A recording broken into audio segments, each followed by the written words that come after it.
तो नेक्स्ट इसमें डिस्कस करते हैं टाइप्स ऑफ एल्डोल कंडेंसेशन।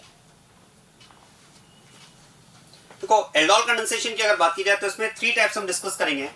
एक तो हम बात करेंगे सिंपल एल्डोल कंडेंसेशन, सेकंड हम बात करेंगे मिक्स्ड और क्रॉस एल्डोल कंडेंसेशन, और थर्ड हम बात करेंगे इंट्रामोलिकुलर एल्डोल कंडेंसेशन। पहले मैं आपको एक्सप्लेन करता हूं simple and mixed aldol condensation.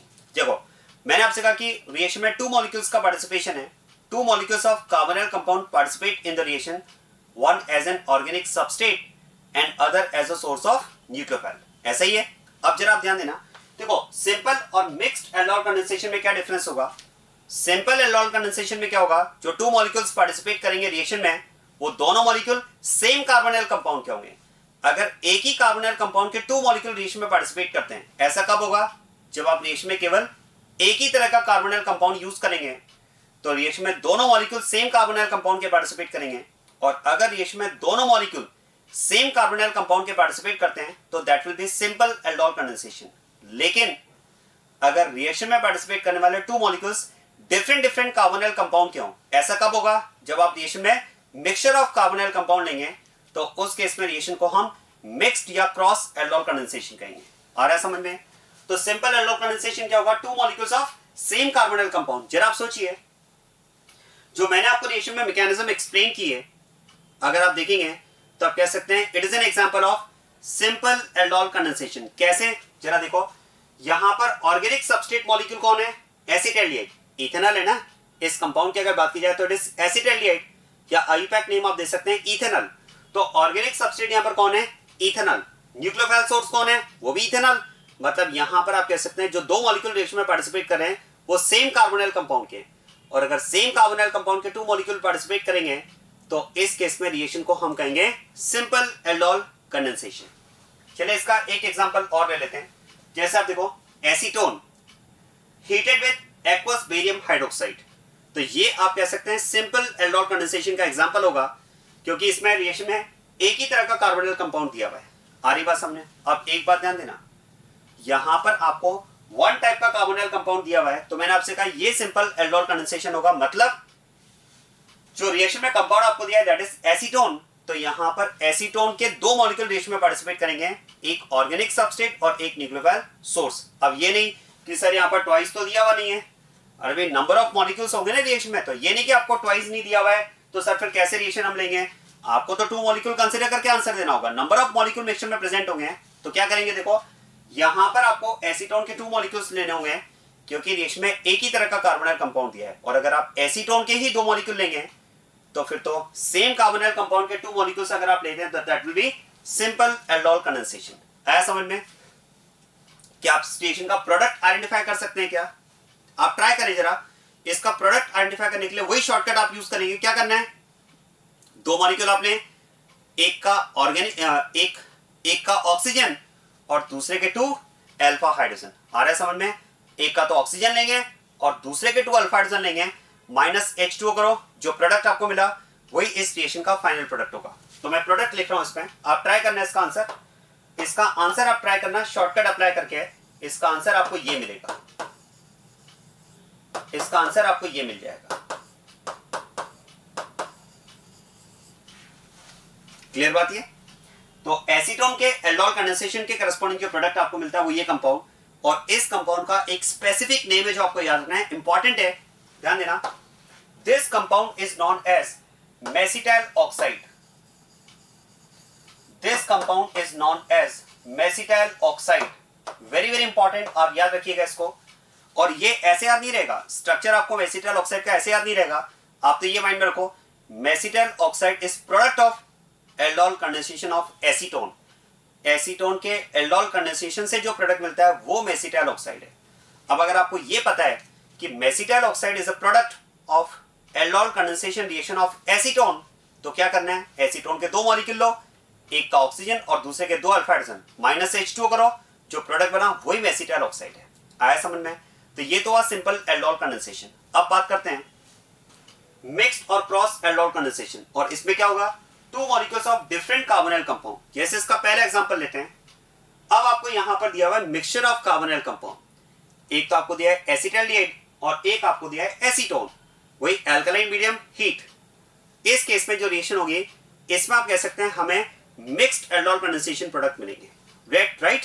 अच्छा आप ध्यान देना, इसमें देखो यहां पर एक क्वेश्चन और फ्रेम होता है, और वो क्वेश्चन ये फ्रेम होता है कि अगर आपको mixture of these two compounds given है तो बता सकते हैं इस केस में number of aldol condensation product क्या होंगे। यहां पर अगर बात की जाए तो number of aldol condensation product क्या होंगे, जरा सोचिए।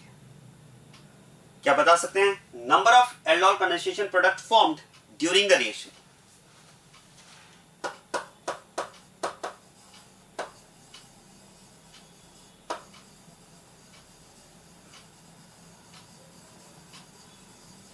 Number of aldol condensation product क्या बता सकते हैं कितने मिलेंगे इसमें हमें। आप ध्यान देना, ये बहुत अच्छा क्वेश्चन है और यहां पर यूजुअली स्टूडेंट मिस्टेक करते हैं। आप ध्यान दें, इस केस में अगर बात की जाए तो number of aldol condensation product is 4। इस केस में अगर बात की जाए तो यहां पर हमें number of aldol condensation product जो मिलेंगे वो 4 मिलेंगे। कैसे, जरा आप ध्यान देना। ऐसा करते हैं, इस कंपाउंड को मान लेते हैं X और इस कंपाउंड को मान लेते हैं Y। क्लियर। अब हमने कहा भाई 2 मॉलिक्यूल्स का रिएक्शन में पार्टिसिपेशन होता है, one acts as an organic substrate and other as a source of nucleophile. जरा देखो, एक मॉलिक्यूल तो पार्टिसिपेट करेगा ऑर्गेनिक सबस्ट्रेट के फॉर्म में और दूसरा मॉलिक्यूल पार्टिसिपेट करेगा न्यूक्लियोफाइल सोर्स के फॉर्म में। One behaves as an organic substrate and other as a nucleophile source. अब जरा ध्यान देना, क्या मैं कह सकता हूं एक कॉम्बिनेशन तो ये हो सकता है, देखो molecule of compound X can behave as an organic substrate and molecule of the compound X का ही दूसरा मॉलिक्यूल न्यूक्लियोफाइल सोर्स की तरह बिहेव करे, मतलब दोनों मॉलिक्यूल X के ही पार्टिसिपेट करें। ये कंडीशन, क्योंकि यहां पर आपको एसिटाइलडीहाइड तो दिया हुआ है, यही तो हमने कंपाउंड X लिया है ना उसमें, तो ऐसा हो सकता है कि X का एक मॉलिक्यूल ऑर्गेनिक सबस्ट्रेट की तरह बिहेव करे और X का ही दूसरा मॉलिक्यूल न्यूक्लियोफाइल सोर्स की तरह बिहेव करे। आ रहा है समझ में? तो एक तो ये ऑप्शन हो सकता है। अच्छा एक बात और ध्यान देना, ये जो कंपाउंड बना, एक इसका कॉमन नेम भी आप याद रखिएगा, this compound is known as crotonaldehyde. This compound is known as crotonaldehyde. Common system में 4 कार्बन के साथ में अगर अल्फा बीटा पोजीशन पर डबल बॉन्ड प्रेजेंट होता है, अल्फा बीटा कार्बन में अगर डबल बॉन्ड प्रेजेंट होता है 4 कार्बन के साथ में इंक्लूडिंग कार्बन ऑफ एल्डिहाइड, तो इस कंपाउंड को कॉमन सिस्टम में कहा जाता है croton plus aldehyde, croton aldehyde. तो एक तो देखो मैंने आपसे कहा कि यहां पर X ऑर्गेनिक सबस्ट्रेट की तरह बिहेव करे और X का ही दूसरा मॉलिक्यूल न्यूक्लियोफाइल सोर्स की तरह बिहेव करे, तो एक प्रोडक्ट तो ये बनेगा। दूसरा Y as an organic substrate and Y as a source of nucleophile, ये रहा, यही तो एसीटोन लिया ना। अब क्या होगा, अगर इसी का एक मॉलिक्यूल ऑर्गेनिक सबस्ट्रेट बने और इसी का ही दूसरा मॉलिक्यूल न्यूक्लियोफाइल सोर्स बने तो ये प्रोडक्ट बनेगा, तो एक इसमें हो जाएगा Y। अब थर्ड क्या हो सकता है, देखो X ऑर्गेनिक सबस्ट्रेट की तरह काम करे मतलब अपना ऑक्सीजन दे, और Y न्यूक्लियोफाइल सोर्स की तरह काम करे मतलब अपना अल्फा हाइड्रोजन दे। क्या मेरा पॉइंट समझ में आ रहा है? ये तो अपना ऑक्सीजन दे और ये अपना अल्फा हाइड्रोजन दे, और ऐसा भी तो हो सकता है कि Y ऑक्सीजन दे, Y ऑर्गेनिक सबस्ट्रेट बने और X अपना अल्फा हाइड्रोजन दे, क्योंकि अल्फा हाइड्रोजन तो इसके पास भी है। तो फिर तो ये भी हो सकता है Y as an organic substrate and X as a source of nucleophile. तो इस तरह से हमें 4 तरह के प्रोडक्ट मिल जाएंगे, XX, YY, XY, YX। और क्या मैं कह सकता हूं इन 4 में से, अब आप ध्यान देना, इन 4 में से आप कह सकते हैं फर्स्ट 2 प्रोडक्ट जो होंगे वो सिंपल एल्डोल कंडेंसेशन प्रोडक्ट होंगे। ये तो जाएंगे सिंपल एल्डोल कंडेंसेशन प्रोडक्ट, क्योंकि इसमें देखो जो ऑर्गेनिक सबस्ट्रेट कंपाउंड है उसी का ही दूसरा मॉलिक्यूल न्यूक्लियोफाइल सोर्स है, लेकिन यहां पर ऑर्गेनिक सबस्ट्रेट दूसरा है, न्यूक्लियोफाइल सोर्स दूसरा है, तो जो लास्ट 2 प्रोडक्ट्स हैं इनको आप कह सकते हैं ये हो जाएंगे मिक्स्ड, ये हो जाएंगे आपके पास मिक्स्ड, या फिर आप कह सकते हैं क्रॉस एल्डोल कंडेंसेशन प्रोडक्ट। तो नंबर ऑफ प्रोडक्ट यहां पर 4 हैं। अच्छा इसमें ये भी क्वेश्चन हो सकता है कि इस रिएक्शन में एक तो आपसे पूछा जा सकता है number of aldol condensation product, तो answer 4। Number of simple aldol condensation product, तो आंसर 2 आएगा, क्योंकि सिंपल तो 2 ही है ना पहले दो। नंबर ऑफ मिक्स्ड या क्रॉस एल्डोल कंडेंसेशन प्रोडक्ट, तब भी आंसर 2 आएगा। अच्छा एक बात और ध्यान देना, देखो यहां पर अगर बात की जाए तो जो number of aldol condensation product मैंने यहां पर 4 लिखा है, इट इज एक्सक्लूडिंग स्टीरियोआइसोमर्स। ध्यान देना, यहां पर अगर बात की जाए तो इट इज इट इज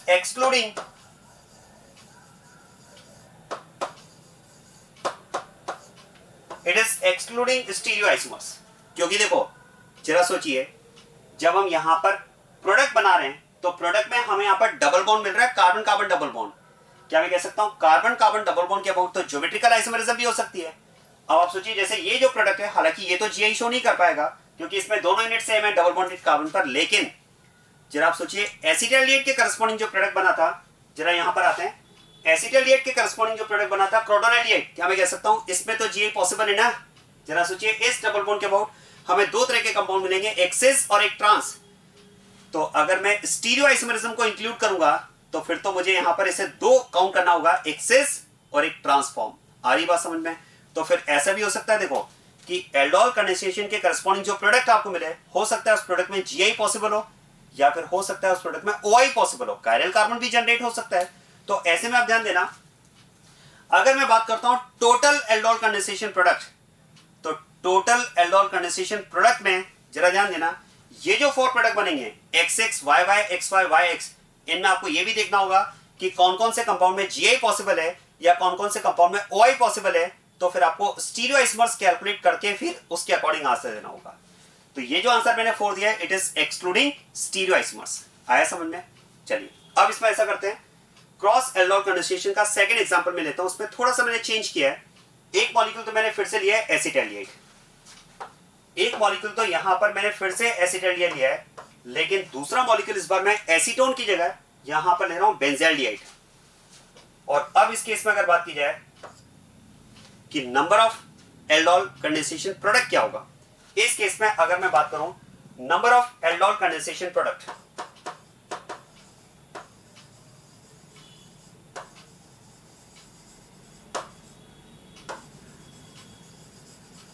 तो ध्यान देना इस केस में जो number of aldol condensation product आपको मिलेंगे वो मिलेंगे 2, यहां पर आपको मिलेंगे 2, और यहां पर मैं फिर से बात कर रहा हूं, it is again excluding stereoisomerism, it is again excluding stereoisomers. कैसे जरा आप देखो क्या मैं कह सकता हूं जो कंपाउंड X है ये ऑर्गेनिक सबस्ट्रेट के फॉर्म में अपना ऑक्सीजन दे सकता है या फिर न्यूक्लियोफाइल सोर्स के फॉर्म में अपना अल्फा हाइड्रोजन भी दे सकता है। लेकिन जरा देखो बेंजाल्डिहाइड की अगर बात की जाए तो बेंजाल्डिहाइड ऑर्गेनिक सबस्ट्रेट तो बन सकता है, बेंजाल्डिहाइड ऑर्गेनिक सबस्ट्रेट तो बन सकता है, लेकिन ये न्यूक्लियोफाइल सोर्स की तरह काम नहीं कर सकता, क्योंकि जरा देखो इसके पास एसिडिक हाइड्रोजन नहीं है, या आप कह सकते हैं इसके पास अल्फा हाइड्रोजन नहीं है। तो देखो X की अगर बात की जाए तो ये ऑर्गेनिक सबस्ट्रेट, यस। क्या ये न्यूक्लियोफाइल सोर्स की तरह काम कर सकता है? यस, ये दोनों की तरह काम कर सकता है।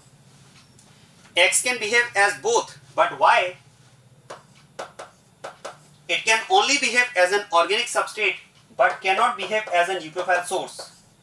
ये न्यूक्लियोफाइल सोर्स की तरह काम नहीं कर पाएगा क्योंकि इसके पास एसिडिक हाइड्रोजन नहीं है। अब ऐसे में आप सोचिए अगर Y न्यूक्लियोफाइल सोर्स की तरह काम नहीं कर सकता तो इन चार कॉम्बिनेशन में जहां पर हमने Y को न्यूक्लियोफाइल सोर्स लिया है, एक तो ये और एक ये दोनों, इनको हमें हटाना पड़ेगा, इनको हटाना पड़ेगा, तो फर्स्ट एंड फोर्थ केवल यही दो प्रोडक्ट हमें मिलेंगे। तो इस केस में हम कह सकते हैं number of aldol condensation product is 2, but again it is excluding stereoisomerism. चलो मैं ऐसा करता हूं, प्रोडक्ट ही बनाकर बताता हूं आपको। देखो X ऑर्गेनिक सबस्ट्रेट और X का ही दूसरा मॉलिक्यूल न्यूक्लियोफाइल सोर्स, तो वो तो यही प्रोडक्ट बनेगा। जरा देखो, अरे यही तो बनेगा ना। तो जरा देखो इस केस में एक प्रोडक्ट तो हमें ये मिलेगा, one of the product of the reaction is this compound, जिसमें हम कह सकते हैं XX, ये तो XX कॉम्बिनेशन बना है, X का एक मॉलिक्यूल न्यूक्लियोफाइल सोर्स बना और X का ही दूसरा मॉलिक्यूल ऑर्गेनिक सबस्ट्रेट बना। और एक हो सकता है Y ऑर्गेनिक सबस्ट्रेट की तरह बिहेव करे और X न्यूक्लियोफाइल सोर्स की तरह बिहेव करे, YX प्रोडक्ट। तो ये दो तरह के प्रोडक्ट बनेंगे। आया समझ में? अब आप सोचिए अगर मैं स्टीरियो को भी इसमें इंक्लूड कर लूं तो ये कंपाउंड भी जीआई शो करेगा, ये कंपाउंड भी जीआई शो करेगा, तो इसके भी दो फॉर्म्स, एक सिस और एक ट्रांस, और इसके भी दो फॉर्म्स, एक सिस और एक ट्रांस, तो इंक्लूडिंग स्टीरियो, तो फिर इस केस में आंसर हो जाएगा 4। आया समझ में? तो इस तरह से आपको आंसर देना होगा। चलो देखो पहले कंपाउंड का मैंने कॉमन नेम आपको लिखवाया, इससे पहले just क्रोटोनाल्डिहाइड।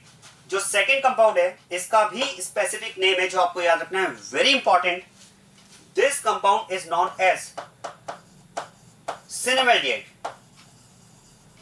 This compound is known as cinnamaldehyde. ये कंपाउंड है सिनेमैल्डिहाइड और ये कंपाउंड होता है क्रोटोनैल्डिहाइड। आया समझ में? सो this is about simple and mixed aldol condensation. अब थर्ड कैटेगरी हमें डिस्कस करना है इसमें, और वो थर्ड कैटेगरी है इंट्रामोलिकुलर एल्डोल कंडेंसेशन।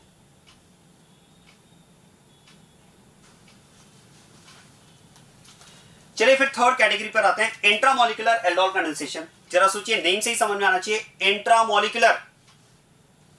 इससे पहले अगर मैंने बात करूं तो जो सिंपल और मिक्स्ड मैंने आपको बताया वो थे इंटरमोलिकुलर। अरे भाई, दो मॉलिक्यूल के बीच में रिएक्शन थी ना, एक ऑर्गेनिक सबस्ट्रेट और दूसरा मॉलिक्यूल क्या था, न्यूक्लियोफाइल सोर्स।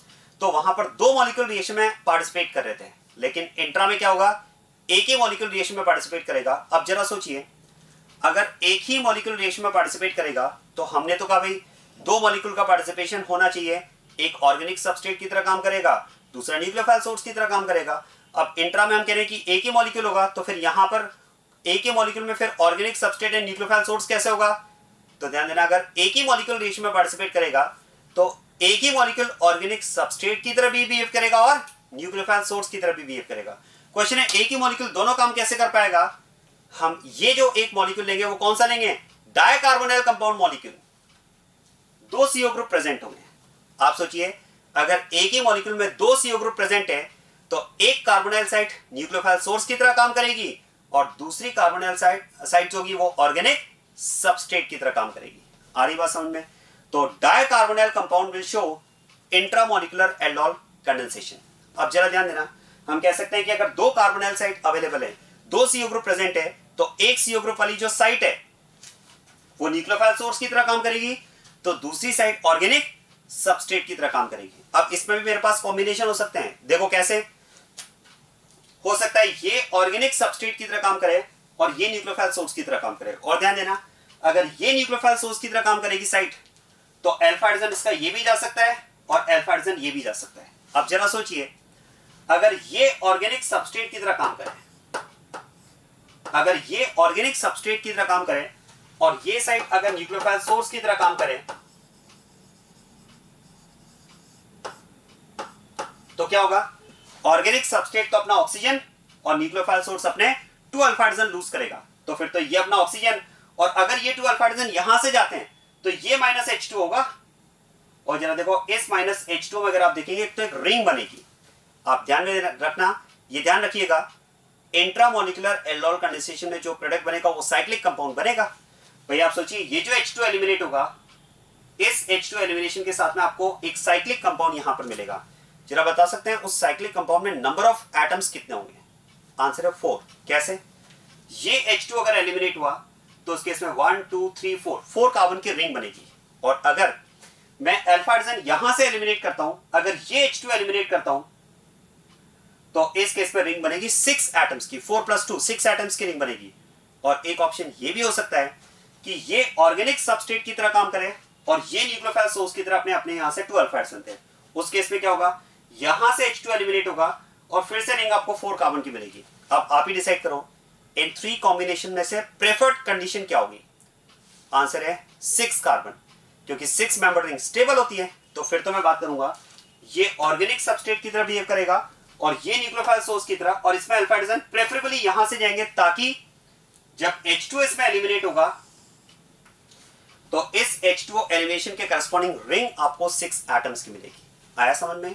तो इस तरह से हम प्रेफर्ड कॉम्बिनेशन यहां पर सेलेक्ट करेंगे। अब देखो, प्रोडक्ट आइडेंटिफाई करने का बेस्ट तरीका मैं आपको बता रहा हूं। क्या करेंगे, देखो पहले ऐसा करते हैं, इस कंपाउंड में कार्बन चेन की आप नंबरिंग कर दो। कोई आईयूपीएसी रूल्स अप्लाई नहीं करने हैं, आप रैंडमली किसी भी टर्मिनल से नंबरिंग कर दो, राइट टू लेफ्ट या लेफ्ट टू राइट, जो आपकी चॉइस हो। ठीक है, जैसे मैंने यहां से इसकी नंबरिंग कर दी 1 2 3 4 एंड 5 6। अब जरा ध्यान देना, 1 2 3 4 5 6 कार्बन की चेन बनेगी। तो यहां पर 6 कार्बन की एक रिंग, 6 कार्बन की एक रिंग, एक स्केलेटन आप बना दें। केवल स्केलेटन बनाना है, कोई हाइड्रोजन वगैरह भी शो नहीं करने हैं। और ऐसा करो, इस रिंग स्केलेटन की भी आप नंबरिंग कर दो। कहां से स्टार्ट करो इसकी नंबरिंग? कहीं से भी स्टार्ट करें, इसमें तो ऐसा कोई कंडीशन अभी है नहीं। तो चलिए ऐसा करते हैं, इसकी नंबरिंग में कहीं से भी रैंडमली यहां से स्टार्ट कर देता हूं, 1 2 3 एंड 6। और अब जरा ध्यान देना, देखो जब ये H2 एलिमिनेट होगा तो क्या मैं कह सकता हूं 1 and 6 के बीच में डबल बॉन्ड आएगा। तो सबसे पहला काम आप ये करें, 1 and 6 के बीच में डबल बॉन्ड शो करते हैं, तो 1 and 6 के बीच में आ जाएगा डबल बॉन्ड। अब फर्स्ट कार्बन से स्टार्ट करें, फर्स्ट कार्बन पर H, second is CH2, third is CH2, fourth is CH2, fifth is C double bond O, fifth is C double bond O and sixth 2 hydrogen जब eliminate हो जाएंगे तो बचेगा एक hydrogen, minus H2 के साथ में यहां पर एक सिंगल हाइड्रोजन बचेगा तो ये जाएगा CH। इस तरह से आप रिएक्शन का प्रोडक्ट इजीली आइडेंटिफाई कर सकते हैं। और लास्ट में क्रॉस चेक करने का एक तरीका और बताता हूं कि जो रिंग में कार्बन कार्बन डबल बॉन्ड आएगा उसे CO ग्रुप के साथ में रेजोनेंस मिलेगा। अरे ये तो होता है ना alpha beta unsaturated carbonyl compound. तो इस तरह से आप इंट्रामोलिकुलर एल्डोल कंडेंसेशन का प्रोडक्ट फाइंड कर सकते हैं। और ये बात शायद आपको समझ में आ गई होगी कि इंट्रामोलिकुलर है मतलब एक ही मॉलिक्यूल को ऑर्गेनिक सबस्ट्रेट की तरह काम करना है और उसी मॉलिक्यूल को न्यूक्लियोफाइल सोर्स की तरह भी काम करना है। ऐसा कब होगा? जब आप डाइकार्बोनाइल कंपाउंड लेंगे, मतलब दो CO ग्रुप एक ही मॉलिक्यूल में प्रेजेंट होंगे, जिसमें से एक CO ग्रुप वाली साइट ऑर्गेनिक सबस्ट्रेट की तरह काम करेगी और दूसरी CO ग्रुप वाली साइट न्यूक्लियोफाइल सोर्स की तरह काम करेगी। कौन ऑर्गेनिक सबस्ट्रेट, कौन न्यूक्लियोफाइल सोर्स, तो हमने वो डिसाइड किया कैसे?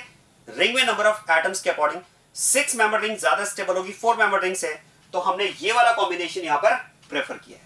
क्लियर बात ये? So this is about aldol condensation reaction. ये एल्डोल कंडेंसेशन रिएक्शन का पार्ट हमारे यहां पर कंप्लीट होता है। अब मैं इसके बाद में आपको दो रिएक्शंस ऐसी और बताऊंगा जो आप कह सकते हैं which are the reactions similar to aldol condensation reaction. तो हम इसमें दो रिएक्शन की बात करेंगे, those reactions which are similar to aldol condensation reaction, मतलब उन reactions की थीम, उन reactions का कॉन्सेप्ट aldol condensation के सिमिलर है। आप ये भी कह सकते हैं कि जिन दो reactions की मैं बात करूंगा वो aldol condensation फैमिली की रिएक्शन होगी, इसी की फैमिली की रिएक्शन है, मतलब इसी के कैरेक्टर वाली रिएक्शन है। तो दो रिएक्शन हम और डिस्कस करेंगे, reaction similar to aldol condensation।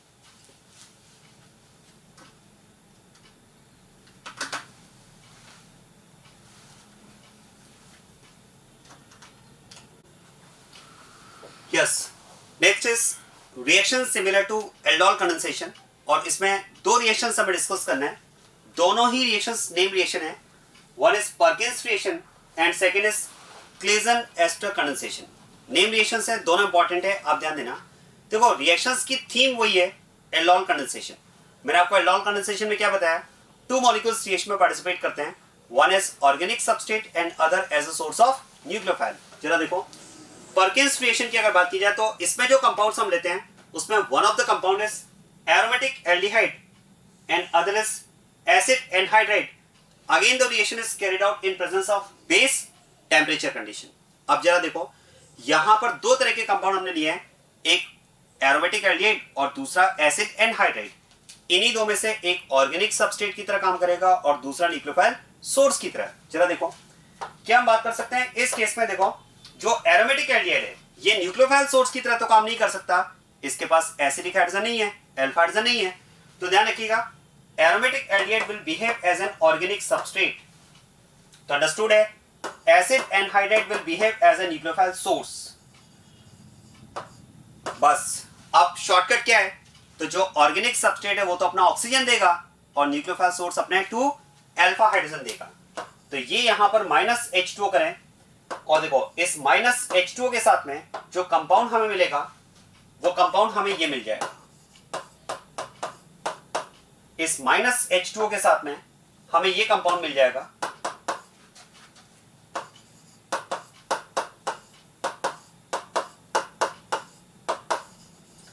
और ये जो कंपाउंड बना आगे फिर आपको इसका करना है हाइड्रोलिसिस। ध्यान देना ये जो हाइड्रोलिसिस वाला पार्ट है ये भी परकिंस रिएक्शन का ही पार्ट है।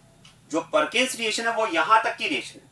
अब जिस कंपाउंड का मैं आपको हाइड्रोलिसिस करने के लिए कह रहा हूं, क्या बता सकते हैं यहां पर हाइड्रोलिसिस प्रोसेस में रिएक्शन की मैकेनिज्म क्या होगी? इसके लिए देखो सबसे अच्छा तरीका है रिएक्शन का टाइप आपको आइडेंटिफाई करना है ना। जरा सोचिए कंपाउंड रिएक्शन में कौन है? क्या मैं कह सकता हूं रिएक्शन में जो ऑर्गेनिक सबस्ट्रेट कंपाउंड जो वो एनहाइड्राइड है और एनहाइड्राइड तो एसिड डेरिवेटिव होता है और एसिड डेरिवेटिव की रिएक्शंस बोलिए ऐसे नहीं रिएक्शन। तो यहां पर रिएक्शन में क्या होगा? देखो इस केस में बात करेंगे reaction is SNA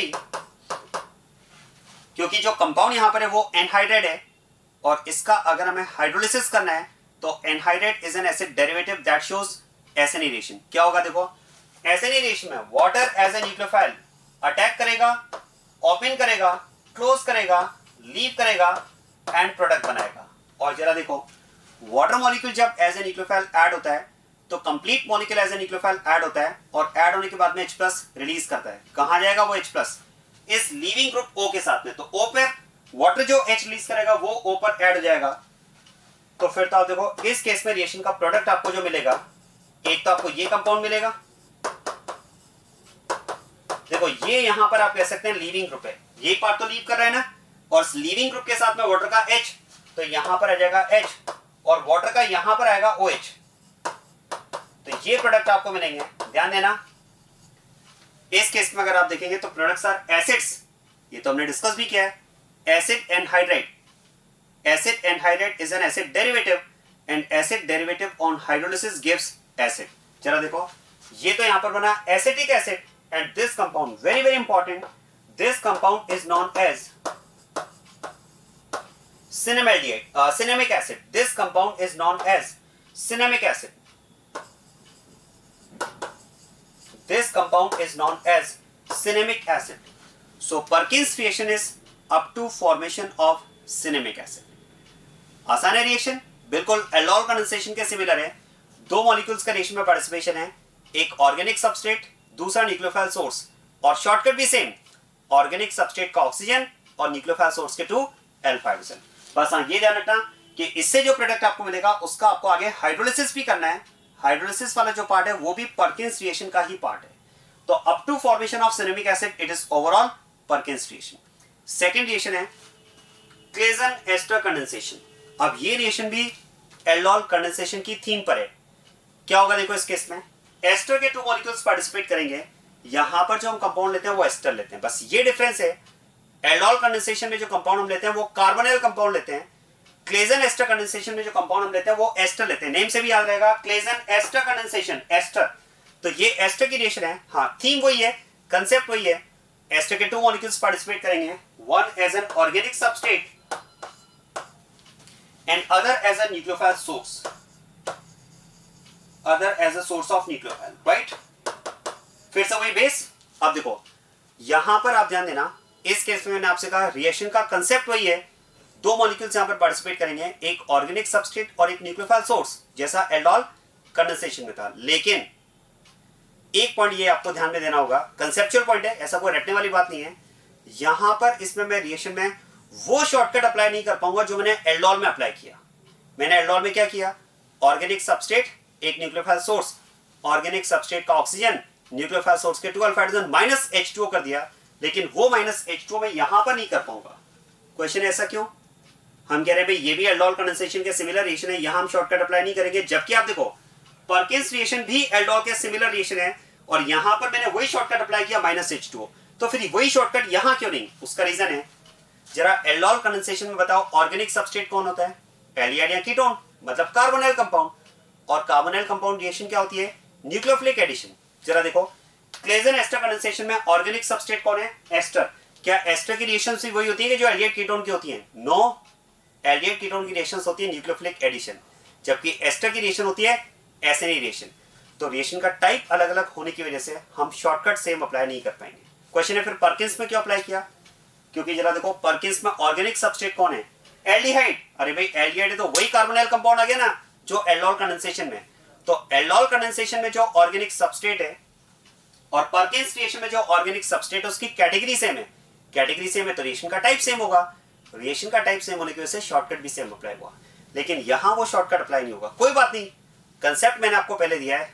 2 molecule participate करेंगे, एक मॉलिक्यूल से न्यूक्लियोफाइल बनाओ, दूसरे पर अटैक कराओ। यही तो मैकेनिज्म था ना एल्डोल कंडेंसेशन का। तो क्या करें, बेस यहां पर अल्फा हाइड्रोजन को रिमूव करेगा और न्यूक्लियोफाइल देने का काम करेगा। जरा देखो यहां से एक मॉलिक्यूल से बनाओ न्यूक्लियोफाइल, तो ये हमने न्यूक्लियोफाइल बना दिया यहां पर। जरा देखो एक मॉलिक्यूल से बनाओ न्यूक्लियोफाइल और इसका अटैक कराओ दूसरे पर, और जब दूसरे पर इसका अटैक करेंगे तो यहां पर रिएक्शन का टाइप होगा ऐसे नहीं, क्योंकि जो ऑर्गेनिक सबस्ट्रेट हमने लिया है वो यहां पर एस्टर है। तो फिर क्या होगा देखो, एक मॉलिक्यूल से न्यूक्लियोफाइल बनाओ, दूसरे पर इसका attack, open, close and leave. क्योंकि एस्टर की जो रिएक्शंस होती है वो ऐसे नहीं रिएक्शंस होती हैं, because ester is an acid derivative, और ये न्यूक्लियोफाइल का attack, open, close and leave, तो प्रोडक्ट आपको मिल जाएगा ये compound, and this compound is known as aceto acetic ester. So this is Claisen ester condensation. Shortcut तो एल्डोल के सिमिलर नहीं है, लेकिन कंसेप्ट तो वही है, क्योंकि एल्डोल में भी ऐसा ही होता है, दो मॉलिक्यूल रिएक्शन में पार्टिसिपेट करते हैं, एक ऑर्गेनिक सबस्ट्रेट की तरह बिहेव करता है और दूसरा न्यूक्लियोफाइल सोर्स की तरह बिहेव करता है। होता क्या है, एक मॉलिक्यूल से न्यूक्लियोफाइल बनता है, दूसरे पर उसका अटैक होता है, एक मॉलिक्यूल से न्यूक्लियोफाइल बना, दूसरे पर इसका अटैक हुआ। क्लियर? और इस रिएक्शन में एक अच्छी बात जो आपको याद रखने का तरीका बता रहा हूं, देखो क्लेजन एस्टर कंडेंसेशन, देखो ध्यान देना, रिएक्शन के नेम में एस्टर है, सुनिए, it is reaction of ester with ester and product is also ester. Ester ही एस्टर, एस्टर की रिएक्शन है एस्टर के साथ में, और प्रोडक्ट भी एस्टर है, और रिएक्शन के नेम में भी एस्टर है। ठीक है? So these are two reactions which are the reactions similar to aldol condensation. तो ये एल्डोल फैमिली की दो रिएक्शंस मैंने कंप्लीट किए, इसी के साथ में एल्डोल एंड सिमिलर रिएक्शन वाला पार्ट हमारे यहां पर कंप्लीट होता है।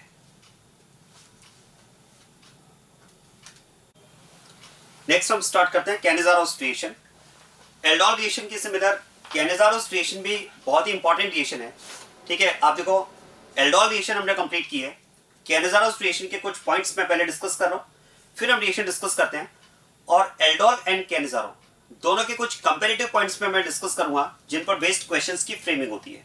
सबसे पहले अगर बात की जाए पॉइंट्स रिलेटेड टू कैनिजारोस रिएक्शन, तो first is it is a characteristic reaction of those aldehydes which do not have acidic hydrogen और alpha hydrogen। आप देखो जैसे एल्डोल में मैंने आपसे कहा कि एल्डोल में मेनली दो तरह के क्वेश्चंस आते हैं, एक क्वेश्चन आता है which compounds show aldol condensation, और second product of the reaction. Cannizzaro's में भी मेनली दो तरह के क्वेश्चंस फ्रेम होते हैं, एक तो वही which compounds will show Cannizzaro's reaction, और second product of the reaction.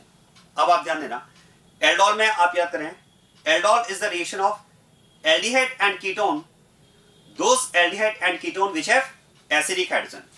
लेकिन कैनिजारोस की अगर बात की जाए तो ध्यान देना, very very important point, ketones do not show Cannizzaro's reaction. Cannizzaro's reaction is the characteristic reaction of only aldehydes. ये इसमें एक इंपॉर्टेंट डिफरेंस है एल्डोल और कैनिजारो में। Aldol is the reaction of both aldehyde and ketone, while Cannizzaro's is the reaction of only aldehydes. एक point तो ये। Second difference आप देखो, एल्डोल में हम बात करते हैं aldehyde and ketone with acidic hydrogen, जबकि कैनिजारोस में हम बात करते हैं एल्डिहाइड विदाउट एसिडिक हाइड्रोजन। तो ये एक इंपॉर्टेंट डिफरेंस है, अपोजिट कंडीशन है। एल्डोल में हम कंपाउंड में एसिडिक हाइड्रोजन प्रेजेंट होने की बात करते हैं, जबकि यहां पर हम कैनिजारोस रिएक्शन में एसिडिक हाइड्रोजन एब्सेंट होने की बात करते हैं। मतलब इन शॉर्ट हम कह सकते हैं those aldehydes which do not have alpha hydrogen, क्योंकि कार्बोनाइल कंपाउंड्स में जो अल्फा हाइड्रोजन होता है वो एसिडिक कैरेक्टर शो करता है। तो आप कह सकते हैं Cannizzaro's reaction will be given by those aldehyde which do not have acidic hydrogen और अल्फा हाइड्रोजन। एक पॉइंट तो ये।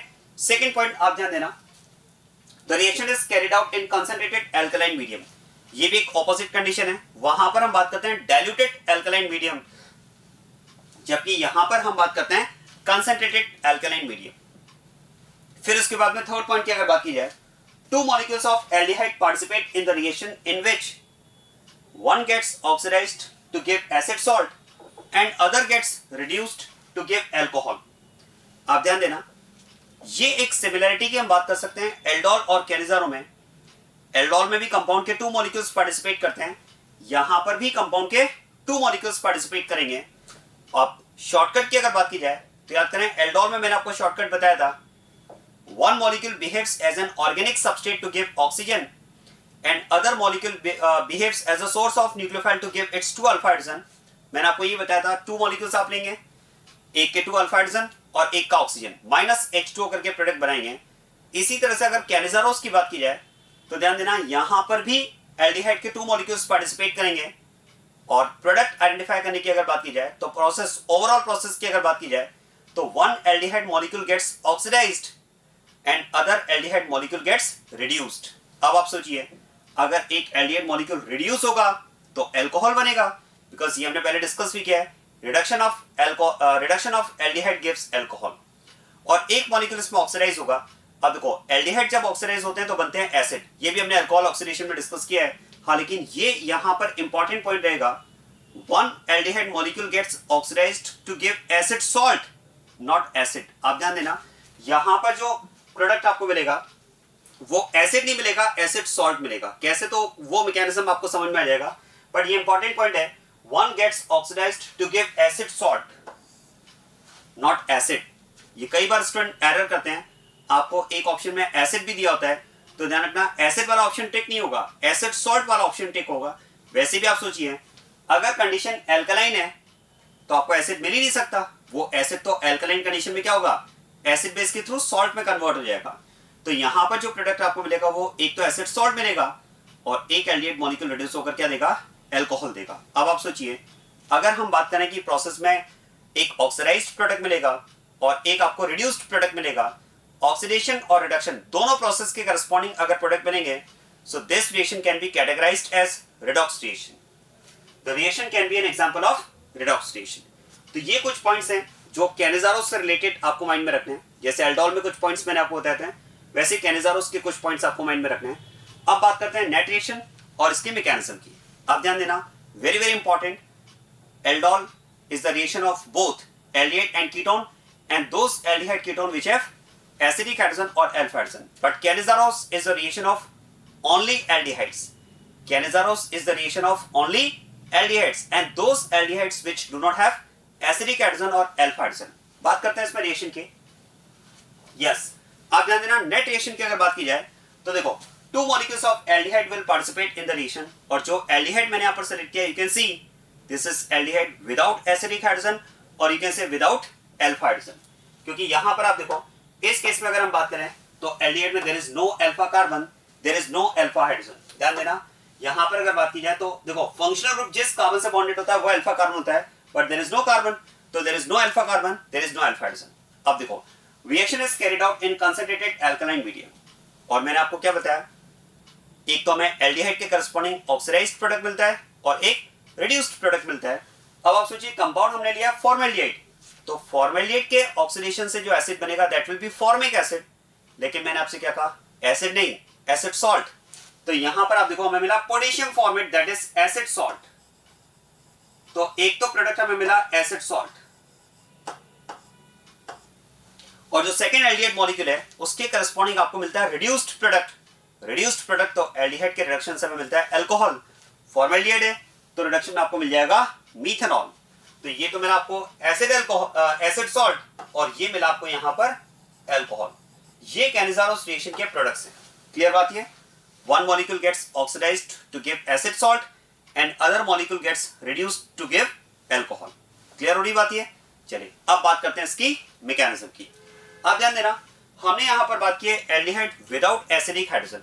अब एक बात सोचिए, अगर हम यहां पर रिएक्शन में एल्कलाइन मीडियम ले रहे हैं, मतलब हाइड्रोक्साइड आयन की अगर रिएक्शन में प्रेजेंस है, तो क्या मैं कह सकता हूं, hydroxide ion can behave as a base and also as a nucleophile. वो तो होना ही है, because all base are nucleophiles and all nucleophiles are base. तो यहां पर हम बात कर सकते हैं कि जो OH माइनस है वो एक बेस भी है और एक न्यूक्लियोफाइल भी है। अब एक बात ध्यान देना, हमने कहा भी OH minus can behave as both base and nucleophile, but in this reaction it can not participate as a base, क्योंकि यहां पर हम बात कर रहे हैं एल्डिहाइड विदाउट एसिडिक हाइड्रोजन। जबकि आप एल्डोल में याद करें तो एल्डोल में हमने कहा था एल्डिहाइड और कीटोन विद एसिडिक हाइड्रोजन, तो वहां पर जो OH माइनस की प्रेजेंस थी, एल्कलाइन मीडियम तो वहां भी था, बस डिफरेंस ये था वहां डाइल्यूटेड था, यहां कंसंट्रेटेड है। तो देखो OH माइनस वहां भी प्रेजेंट था, लेकिन और वहां पर OH माइनस ने किस फॉर्म में पार्टिसिपेट किया, एज अ बेस, क्योंकि वहां पर हमने एल्डिहाइड कीटोन लिया था एसिडिक हाइड्रोजन जिसमें प्रेजेंट था, लेकिन यहां पर हमने कहा एल्डिहाइड विदाउट एसिडिक हाइड्रोजन। अब आप सोचिए, अगर यहां पर एसिडिक हाइड्रोजन नहीं है तो एसिड बेस तो नहीं हो सकता। कोई बात नहीं, अगर OH minus as a base react नहीं कर पाएगा, क्योंकि हमने यहां पर एल्डिहाइड लिया है विदाउट एसिडिक हाइड्रोजन, तो it can also behave as a nucleophile and carbonyl compounds show nucleophilic reaction. तो यहां पर क्या होगा, देखो OH minus as a nucleophile इसमें ऐड होगा, OH माइनस यहां पर एज अ न्यूक्लियोफाइल ऐड होगा। और ध्यान देना, ये जब एज ए न्यूक्लियोफाइल ऐड होगा तो पाई बॉन्ड से ब्रेक होगा, और इस न्यूक्लियोफिलिक एडिशन के करस्पॉन्डिंग जो मॉलिक्यूल बनेगा वो मॉलिक्यूल यहां पर बनेगा हमारे पास ये।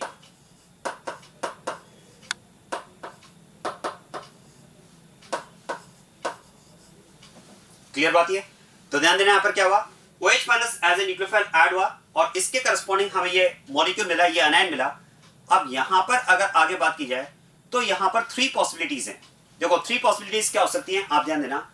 एक पॉसिबिलिटी तो ये हो सकती है कि ये जो अनायन बना, ये अनायन रिएक्शन में आगे एज ए न्यूक्लियोफाइल पार्टिसिपेट करे और रिएक्शन में प्रेजेंट जो अदर एल्डिहाइड मॉलिक्यूल है उसके साथ में रिएक्ट कर जाए। मतलब क्या हो, ये as a nucleophile second molecule के साथ में रिएक्ट कर जाए, मतलब ये एज ए न्यूक्लियोफाइल इस पर ऐड हो जाए। एक पॉसिबिलिटी तो ये हो सकती है। सेकेंड पॉसिबिलिटी की अगर बात की जाए तो ध्यान देना, यहां पर अगर हम बात करें तो ये भी तो पॉसिबल है, OH ग्रुप यहां से लीव कर जाए, मतलब ये यहां से लीव कर जाए और ये यहां से क्लोज हो जाए।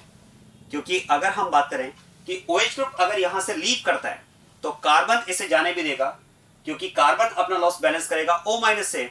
तो ये भी पॉसिबिलिटी यहां पर है कि OH ग्रुप यहां से लीव कर जाए और कार्बन अपना लॉस ऑक्सीजन से बैलेंस करे, मतलब ये यहां से लीव करे और ये क्लोज हो जाए। अगर ऐसा होता है तो ये प्रोसेस यहां से रिवर्ट हो जाएगा और डेफिनेटली इस स्टेप में रिवर्सिबिलिटी है, तभी तो हमने इसको रिवर्सिबल बनाया। क्योंकि आप सोचिए, अगर OH ग्रुप यहां से लीव करता है और ये बॉन्ड क्लोज हो जाएगा तो वापस आपको ये मिल जाएगा। तो डेफिनेटली यहां पर इस स्टेप में रिवर्सिबिलिटी है। इसीलिए हम रिएक्शन को आगे पुश करने के लिए यहां पर कंसंट्रेटेड एल्कालाइन मीडियम की बात करते हैं। OH नेगेटिव आयन की कंसंट्रेशन जितनी ज्यादा होगी, रिएक्शन के फॉरवर्ड जाने के चांसेस उतने ज्यादा होंगे। ये मैंने आपको सेकंड पॉसिबिलिटी बताई। अब आप ध्यान देना, देखो फर्स्ट पॉसिबिलिटी जो मैंने आपको बताई कि ऐसा हो सकता है कि ये anion as a nucleophile second molecule से रिएक्ट कर जाए, लेकिन आप ध्यान देना इस स्टेप का होना will be a non productive step. आप ध्यान देना, अगर हम बात करते हैं कि ये एज ए न्यूक्लियोफाइल से रिएक्ट कर जाए तो ये स्टेप होना एक नॉन प्रोडक्टिव स्टेप होगा, क्योंकि अगर ऐसा हुआ तो ये प्रोसेस रिवर्स हो जाएगा। कैसे, मैं आपको समझाता हूं, आप ध्यान देना। देखो ये जो आयन है ना, यहां पर ऐसा करते हैं, इसका ये जो पार्ट है, ध्यान देना, ये जो पार्ट है इसे मैं लिख देता हूं G, इस पार्ट को मैं लिख देता हूं G और ये है O नेगेटिव, तो मैंने इसे लिख दिया है GO नेगेटिव। ठीक है, मैंने इस पार्ट को मैंने G कंसीडर कर लिया है और हम कह रहे हैं कि ये एज ए न्यूक्लियोफाइल से रिएक्ट कर जाए। अब जरा देखो, ये अगर एज ए न्यूक्लियोफाइल से रिएक्ट करता है, ये अगर एज ए न्यूक्लियोफाइल से रिएक्ट करता है तो क्या होगा, देखो इसके करस्पॉन्डिंग यहां पर ये बनेगा OG। समझ में आ रही है? ये एज ए न्यूक्लियोफाइल यहां पर ऐड हुआ और ऐड होने के साथ में पाई बॉन्ड ब्रेक हुआ तो OG यहां पर ऐड हुआ, ये बना O नेगेटिव। अब अगर ऐसा हुआ तो क्या होगा, देखो क्लोज एंड लीव। ये OG ग्रुप यहां से लीव कर सकता है और ये अगर लीव किया तो फिर तो ये यहां पर क्लोज हो जाएगा, क्योंकि प्रॉब्लम यहां पर ये देखो कि इस O के नेगेटिव चार्ज के न्यूट्रलाइज होने का यहां पर कोई ऑप्शन नहीं है। ये न्यूट्रलाइज कैसे होगा भाई? आप देखो, अगर यहां पर ये OG नेगेटिव ऐड हुआ तो फिर तो इस O नेगेटिव के साथ में क्या एसोसिएट हो सकता है? बस ये एसोसिएट हो सकता है K पॉजिटिव। तो ऐसे में आप देखो, अगर ये O नेगेटिव रहा तो फिर तो OG ग्रुप यहां से लीव कर जाएगा और ये बॉन्ड क्लोज हो जाएगा, मतलब ये प्रोसेस यहां से वापस रिवर्स हो जाएगा। इसीलिए मैंने आपसे कहा कि इस अनायन का, इस कंप्लीट अनायन का as a nucleophile second molecule से रिएक्ट करना will be a non productive step. तो देखो, एक पॉसिबिलिटी तो मैंने आपको ये बताई कि ये एज ए न्यूक्लियोफाइल से रिएक्ट कर जाए, लेकिन उसके लिए फिर हम ये भी कह रहे हैं कि ये एक नॉन प्रोडक्टिव स्टेप होगी। सेकंड पॉसिबिलिटी मैंने आपको ये बताई कि ये बॉन्ड क्लोज हो और OH ग्रुप यहां से लीव कर जाए तो ये प्रोसेस यहां से रिवर्ट हो सकता है, तो उस स्टेप में तो रिवर्सिबिलिटी है। तो क्वेश्चन है रिएक्शन फॉरवर्ड कैसे जाएगी? अब ये रिएक्शन फॉरवर्ड जाएगी, इसकी मैं थर्ड पॉसिबिलिटी आपको बताता हूं। उस थर्ड पॉसिबिलिटी के लिए आपको ये समझना होगा कि ये जो हाइड्रोजन इस अनायन में प्रेजेंट है, इन हाइड्रोजन पर हम कह सकते हैं डेल नेगेटिव चार्ज है। आप ध्यान देना, ये जो हाइड्रोजन इस अनायन में प्रेजेंट है, इन पर डेल नेगेटिव चार्ज है। क्वेश्चन है, इन पर डेल नेगेटिव चार्ज कैसे है? जरा ध्यान दो। क्या मैं कह सकता हूं इस O पर अगर नेगेटिव चार्ज है तो O पर जो इंक्रीज्ड इलेक्ट्रॉन डेंसिटी है, नेगेटिव चार्ज मतलब एक्सेस ऑफ इलेक्ट्रॉन डेंसिटी, तो होगा क्या? देखो, ये जो एक्सेस ऑफ इलेक्ट्रॉन डेंसिटी है, इस एक्सेस ऑफ इलेक्ट्रॉन डेंसिटी की वजह से ये बॉन्डेड पेयर ऑफ इलेक्ट्रॉन यहां पर रिपेल होंगे। या आप ऐसा कह सकते हैं कि ये जो यहां पर नेगेटिव चार्ज है, एक्स्ट्रा इलेक्ट्रॉन डेंसिटी है, ये इस बॉन्डेड पेयर ऑफ इलेक्ट्रॉन को रिपेल करेगा। रिपेल करेगा तो क्या होगा? कार्बन पर इलेक्ट्रॉन डेंसिटी बढ़ेगी और कार्बन पर जो इलेक्ट्रॉन डेंसिटी बढ़ेगी वो फिर आगे वाले बॉन्डेड पेयर ऑफ इलेक्ट्रॉन को रिपेल करेगी। आप सोचिए, इसकी वजह से कार्बन पर इलेक्ट्रॉन डेंसिटी इंक्रीज होगी, कार्बन पर अगर इलेक्ट्रॉन डेंसिटी इंक्रीज होगी तो वो इन बॉन्डेड पेयर ऑफ इलेक्ट्रॉन को रिपेल करेगी। क्या मेरा पॉइंट समझ में आ रहा है? और ये बॉन्डेड पेयर ऑफ इलेक्ट्रॉन अगर रिपेल होंगे तो फिर तो हाइड्रोजन पर इलेक्ट्रॉन डेंसिटी बढ़ेगी। उस बेसिस पर मैंने आपसे कहा कि H पर डेल नेगेटिव चार्ज है। और एक बात ध्यान देना, मैंने कहा कि ये इलेक्ट्रॉन डेंसिटी इस बॉन्डेड पेयर ऑफ इलेक्ट्रॉन को रिपेल करेगी, तो कार्बन पर इलेक्ट्रॉन डेंसिटी इंक्रीज होगी, और कार्बन पर जो इलेक्ट्रॉन डेंसिटी इंक्रीज होगी वो अगर आगे वाले बॉन्डेड पेयर ऑफ इलेक्ट्रॉन को रिपेल करेगी, अगर यहां भी रिपल्शन मिलेगा तभी तो हमने कहा कि OH ग्रुप यहां से लीव कर सकता है। अदरवाइज वैसे तो हम बात करते हैं कि OH group is a bad leaving group, लेकिन एक तरह से आप कह सकते हैं इसका पुशिंग इफेक्ट यहां पर OH ग्रुप को लीव करने में हेल्प करेगा। तभी तो हमने रिएक्शन में कंसंट्रेटेड एल्कलाइन मीडियम की बात की है, ताकि OH नेगेटिव आयन की कंसंट्रेशन जितनी ज्यादा होगी इस स्टेप के फॉरवर्ड आने के चांसेस उतने ज्यादा होंगे। अब आप ध्यान देना, अगर हम बात करें कि H पर डेल नेगेटिव चार्ज है तो फिर तो अब मैं थर्ड पॉसिबिलिटी की बात करने जा रहा हूं। फिर तो ये पॉसिबिलिटी है कि सेकंड मॉलिक्यूल का जो डेफिशिएंट सेंटर है, क्वेश्चन है सेकंड मॉलिक्यूल में डेफिशिएंट सेंटर कौन है, तो कार्बोनाइल कंपाउंड में आप कह सकते हैं ईएन डिफरेंस के बेसिस पर O पर डेल नेगेटिव चार्ज है और कार्बन पर डेल पॉजिटिव चार्ज है। तो फिर तो ये पॉसिबिलिटी है कि इस मॉलिक्यूल का अगर डेफिशिएंट सेंटर इस हाइड्रोजन के कांटेक्ट में आ जाए तो फिर तो इस H का इस कार्बन के साथ बॉन्ड फॉर्मेशन स्टार्ट हो जाएगा। मतलब ये डेफिशिएंट सेंटर क्या करेगा, हाइड्रोजन पर जो इंक्रीज्ड इलेक्ट्रॉन डेंसिटी है उसको कंज्यूम करके एक तरह से ये इलेक्ट्रॉन का फ्लो होगा और इनके बीच में एक बॉन्ड फॉर्मेशन स्टार्ट हो जाएगा। अब आप ध्यान देना, अगर H की इलेक्ट्रॉन डेंसिटी कार्बन के साथ में कंज्यूम होती है, इस डेफिशिएंट सेंटर के साथ में कंज्यूम होती है, तो फिर तो H इस कार्बन से और इलेक्ट्रॉन्स की डिमांड करेगा।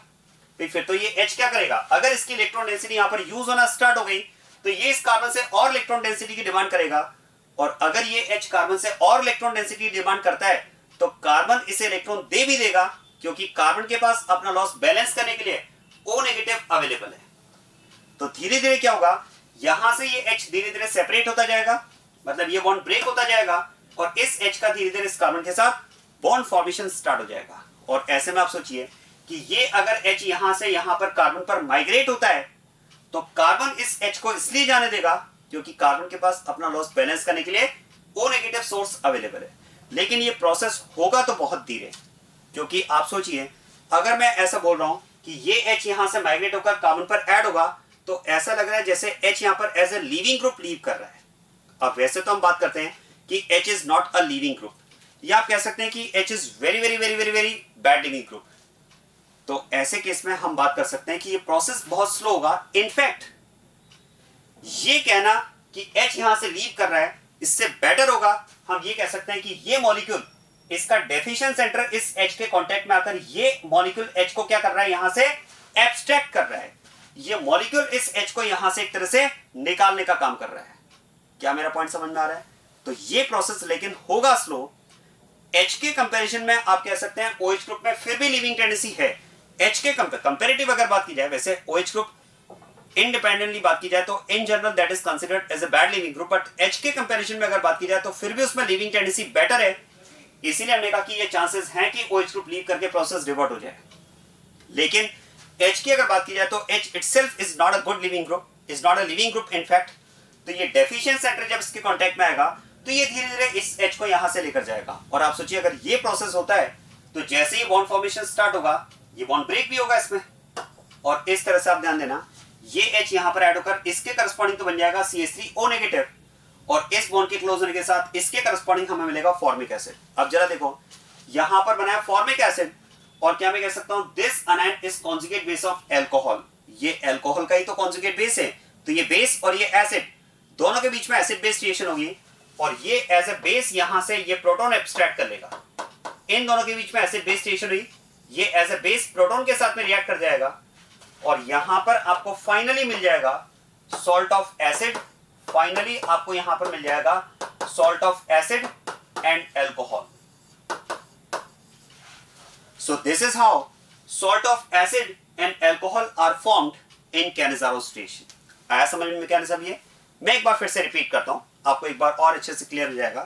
देखो, हमने कहा भी OH माइनस सबसे पहले इसमें एज ए न्यूक्लियोफाइल पार्टिसिपेट करेगा। क्वेश्चन है OH minus as a base भी तो पार्टिसिपेट कर सकता है, यस, बट यहां पर एज ए न्यूक्लियोफाइल क्यों? क्योंकि यहां पर हम बात कर रहे हैं एल्डिहाइड विदाउट एसिडिक हाइड्रोजन। अब जब एसिडिक हाइड्रोजन नहीं है तो एसिड बेस रिएक्शन पॉसिबल नहीं है, तो फिर यहां पर रिएक्शन होगी न्यूक्लियोफिलिक। और ध्यान देना OH माइनस जब एज ए न्यूक्लियोफाइल ऐड होगा तो इसके करस्पॉन्डिंग ये अनायन बनेगा।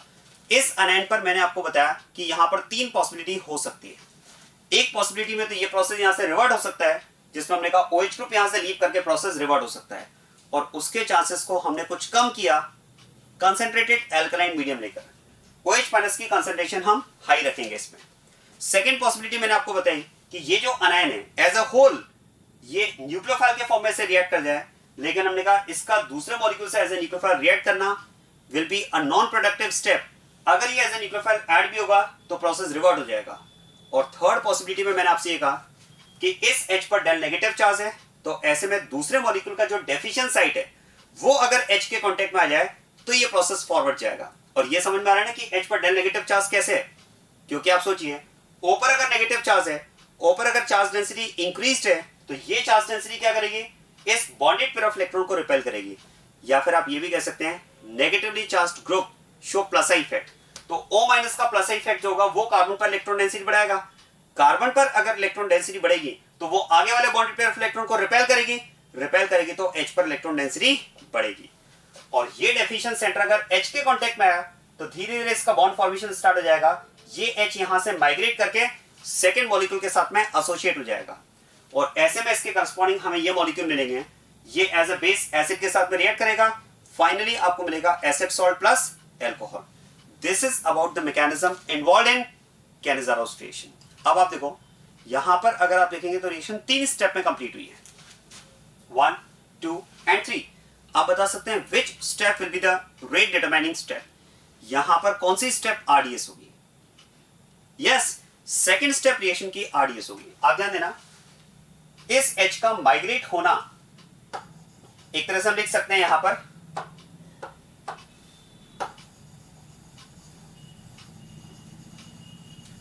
Migration of H। अच्छा बता सकते हैं ये H किस फॉर्म में माइग्रेट हो रहा है, न्यूट्रल, प्लस या माइनस? आंसर है माइनस। अरे भाई H नेगेटिव के फॉर्म में तो पॉजिटिव पर ऐड होगा ना, तो हम कह सकते हैं migration of H negative is rate determining step of this reaction. Very important point, इस पर बेस्ड क्वेश्चन जेई एडवांस पे पूछा जा चुका है। कैनिज़ारोस रिएक्शन में अगर बात की जाए तो H का माइग्रेट होना, या हम कह सकते हैं हाइड्राइड एंड H नेगेटिव का माइग्रेट होना इज रेट डिटरमाइनिंग स्टेप।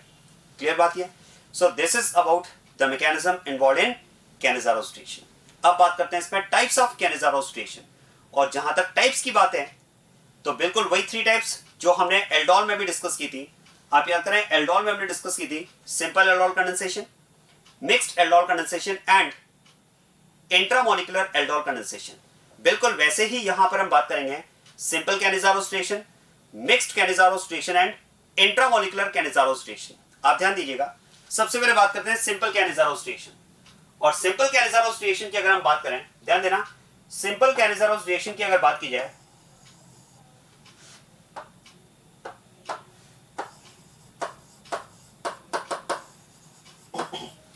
तो देखो जैसे हमने एल्डोल में बात की थी, सिंपल एल्डोल कंडेंसेशन क्या होता है, 2 molecules of same carbonyl compound participate in the reaction.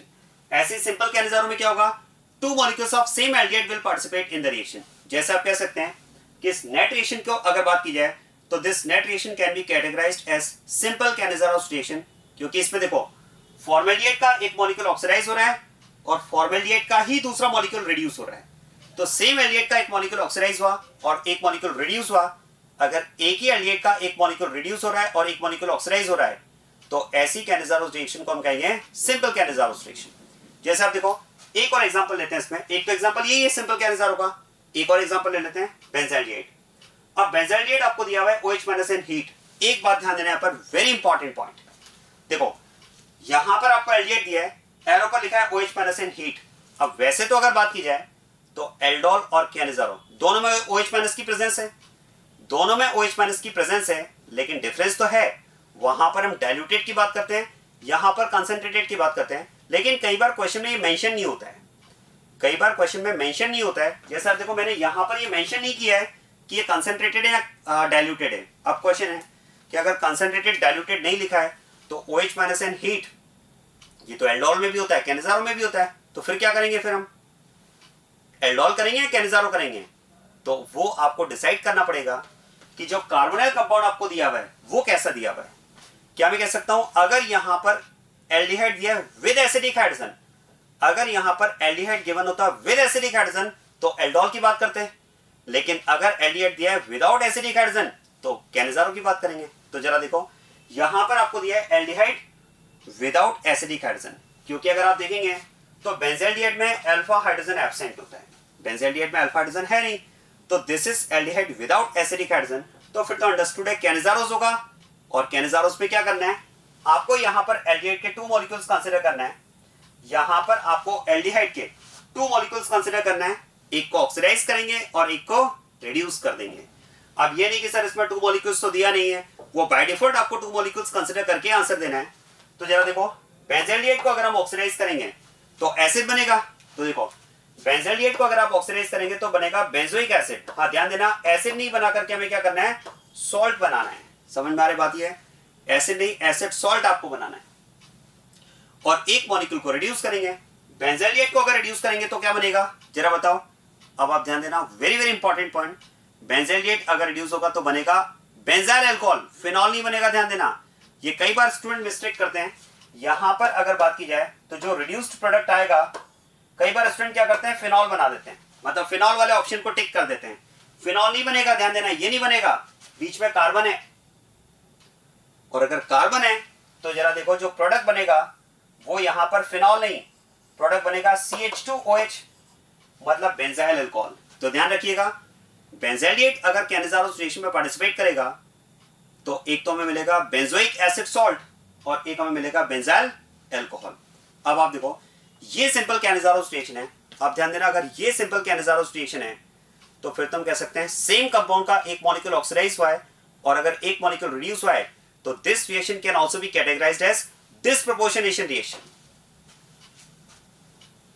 Simple Cannizzaro's reaction can also be categorized as disproportionation reaction, क्योंकि जब एक ही कंपाउंड, सेम कंपाउंड का एक मॉलिक्यूल ऑक्सीडाइज होता है और एक रिड्यूस होता है, तो that type of redox reaction is categorized as, is known as disproportionation reaction. तो ये एक तरह से डिस्प्रोपोर्शनेशन रिएक्शन का भी एग्जांपल है। चलिए सेकंड टाइप की बात करते हैं, मिक्स्ड और क्रॉस। अब मिक्स्ड और क्रॉस में क्या होगा, 2 तरह के एल्डिहाइड्स को हम मिक्स करेंगे, 2 different type of aldehyde molecules will participate in the reaction. अब आप देखो, जैसे मैंने यहां पर लिया है फॉर्मेल्डिहाइड और बेंजल्डिहाइड दोनों का मिक्सचर ले लिया है। अब हमने कहा भी एक मॉलिक्यूल तो ऑक्सीडाइज होता है और एक मॉलिक्यूल रिड्यूस होता है, तो क्वेश्चन है कौन सा मॉलिक्यूल ऑक्सीडाइज होगा कौन सा रिड्यूस होगा। दोनों पॉसिबिलिटीज हैं, फॉर्मेल्डिहाइड ऑक्सीडाइज हो सकता है, बेंजल्डिहाइड रिड्यूस हो सकता है, फॉर्मेल्डिहाइड रिड्यूस हो सकता है, बेंजल्डिहाइड ऑक्सीडाइज हो सकता है। दोनों के करस्पॉन्डिंग, सारे केसेस के करस्पॉन्डिंग प्रोडक्ट आपको मिल जाएंगे। लेकिन अगर हम बात करें कि ठीक है दोनों में दोनों प्रोसेस हो सकते हैं, लेकिन अगर हम बात करें कि प्रेफरेबली क्या होगा, इन दोनों में से कौन प्रेफरेबली ऑक्सीडाइज होगा और कौन प्रेफरेबली रिड्यूस होगा, या किसके करस्पॉन्डिंग प्रेफरेबली हमें ऑक्सीडाइज्ड प्रोडक्ट मिलेगा और किसके करस्पॉन्डिंग प्रेफरेबली हमें रिड्यूस्ड प्रोडक्ट मिलेगा, ये कैसे आइडेंटिफाई किया जाए। जरा इसके लिए ऐसा करते हैं, मैकेनिज्म की हेल्प लेते हैं। जरा देखो, इनिशियली हमने कहा OH- एज ए न्यूक्लियोफाइल एक मॉलिक्यूल पर ऐड होगा। देखो हमने कहा रिएक्शन में एल्डिहाइड के 2 मॉलिक्यूल्स पार्टिसिपेट करेंगे। क्या मैं कह सकता हूं, उन 2 मॉलिक्यूल्स में से एक मॉलिक्यूल तो इनिशियली पार्टिसिपेट कर रहा है और दूसरा मॉलिक्यूल यहां पर पार्टिसिपेट कर रहा है।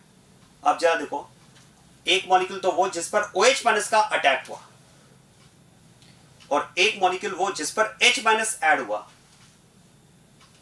क्या मैं कह सकता हूं, जो मॉलिक्यूल यहां पर इनिशियली रिएक्शन में पार्टिसिपेट कर रहा है उस पर OH- का अटैक हो रहा है। अब जरा देखकर बताओ कि जिस मॉलिक्यूल ने इनिशियली यहां पर पार्टिसिपेट किया, जिस पर OH- as a nucleophile add हुआ, उसका रिजल्ट क्या मिला, ऑक्सीडाइज्ड प्रोडक्ट या रिड्यूस्ड प्रोडक्ट। चेक करते हैं, OH- इस एल्डिहाइड मॉलिक्यूल पर ऐड हुआ, ये रिएक्शन में इनिशियली पार्टिसिपेट कर रहा है, तो इससे हमें ये मिला, यहां से H गया तो इसका ये फॉर्मिक एसिड मिला और यहां से मिला सॉल्ट। मतलब मैं कह सकता हूं कि जो मॉलिक्यूल इनिशियली पार्टिसिपेट करेगा, जो एल्डिहाइड मॉलिक्यूल इनिशियली पार्टिसिपेट करेगा जिस पर OH- as a nucleophile add होगा, वो तो जाएगा एसिड सॉल्ट में, और जो बाद में पार्टिसिपेट करेगा रिएक्शन में ड्यूरिंग द रिएक्शन, देखो जो मॉलिक्यूल बाद में पार्टिसिपेट किया, इस पर H- ऐड हुआ, इससे बना CH3O- और फाइनली बना अल्कोहल। तो जो एल्डिहाइड मॉलिक्यूल बाद में पार्टिसिपेट करेगा वो तो जाएगा अल्कोहल में, और जो इनिशियली पार्टिसिपेट करेगा जिस पर OH- का एज ए न्यूक्लियोफाइल अटैक होगा, वो कन्वर्ट होगा एसिड सॉल्ट में। तो अब चेक कर लेते हैं कि दोनों में से जिस पर OH माइनस का अटैक प्रेफर्ड होगा वो एसिड सॉल्ट में जाएगा और दूसरा एल्कोहल में कन्वर्ट होगा, दूसरा रिड्यूस होगा। क्वेश्चन है OH माइनस किस पर प्रेफरेबली अटैक करेगा, तो क्या मैं कह सकता हूं यहां पर OH माइनस का अटैक एज ए न्यूक्लियोफाइल है। तो बस आप ये देख लो इन दोनों एल्डिहाइड में से कौन न्यूक्लियोफाइल के लिए मोर रिएक्टिव है। दोनों में से जो एल्डिहाइड न्यूक्लियोफाइल के लिए मोर रिएक्टिव होगा उस पर OH माइनस का अटैक प्रेफर होगा। अब आप याद करें एल्डिहाइड और कीटोन में न्यूक्लियोफिलिक एडिशन के लिए हमने रिएक्टिविटी कंपैरिजन किया था। अगर कंपैरिजन एल्डिहाइड और कीटोन के बीच में है तब तो हमने कहा कि aldehyde is more reactive than ketone. लेकिन अगर कंपैरिजन टू एल्डिहाइड में होता है या टू कीटोन में होता है तो वो कंपैरिजन होता है डेल पॉजिटिव चार्ज के अकॉर्डिंग। चेक करते हैं इस कार्बन पर del positive charge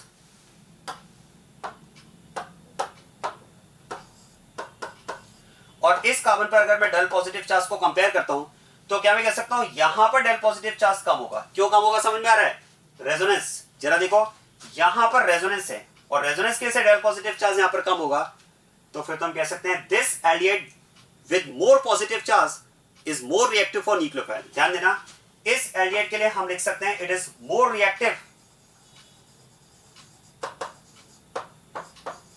for nucleophile. This aldehyde is more reactive for nucleophile, while this aldehyde is less reactive. तो फिर तो हम कह सकते हैं जो न्यूक्लियोफाइल के लिए मोर रिएक्टिव है OH माइनस का अटैक तो वहीं पर प्रेफर होगा और जिस पर OH माइनस अटैक करेगा उसका रिजल्ट हमें मिलेगा एसिड सॉल्ट। मतलब आप कह सकते हैं कि being more reactive aldehyde OH negative will preferably attack on this aldehyde, so it will convert into acid salt. तो इसके करस्पॉन्डिंग तो हमें मिलेगा एसिड सॉल्ट।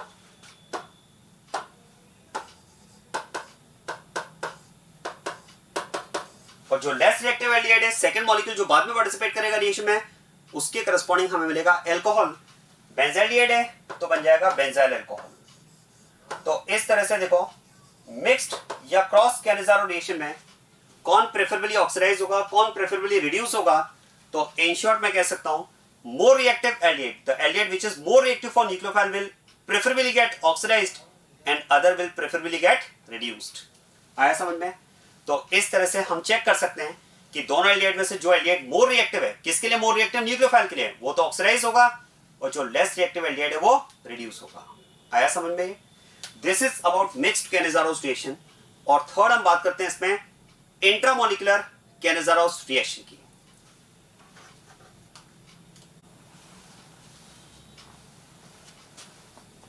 सो इंट्रामोलिकुलर कैनिजारोस रिएक्शन। अब इंट्रामोलिकुलर कैनिजारोस रिएक्शन की अगर बात की जाए तो dicarbonyl compound will show this reaction. क्योंकि देखो कैनिजारोस में हमने कहा एक मॉलिक्यूल तो ऑक्सीडाइज होगा और एक मॉलिक्यूल रिड्यूस होगा, टू मॉलिक्यूल्स का पार्टिसिपेशन होगा। अब हम कह रहे हैं कि इंट्रामोलिकुलर कैनिजारो मतलब एक ही मॉलिक्यूल में ऑक्सीडेशन भी होना चाहिए और रिडक्शन भी होना चाहिए। अब एक ही मॉलिक्यूल में दोनों प्रोसेस हो तो उसके लिए तो फिर हम कह सकते हैं कि ये तभी पॉसिबल होगा जब कंपाउंड में टू कार्बोनाइल साइड प्रेजेंट हो, मतलब डाइकार्बोनाइल कंपाउंड। जैसे आप देखो ये अगर आप कंपाउंड लेते हैं डाइकार्बोनाइल कंपाउंड तो आप ध्यान देना this is dicarbonyl compound without acidic hydrogen, क्योंकि एसिडिक हाइड्रोजन तो नहीं होना चाहिए। ध्यान देना this compound is known as glyoxal. This compound is glyoxal. आपको एरो पर दिया है OH माइनस एंड हीट। अब जरा देखो हमने कहा इसमें एक मॉलिक्यूल ऑक्सीडाइज होता है एक रिड्यूस होता है।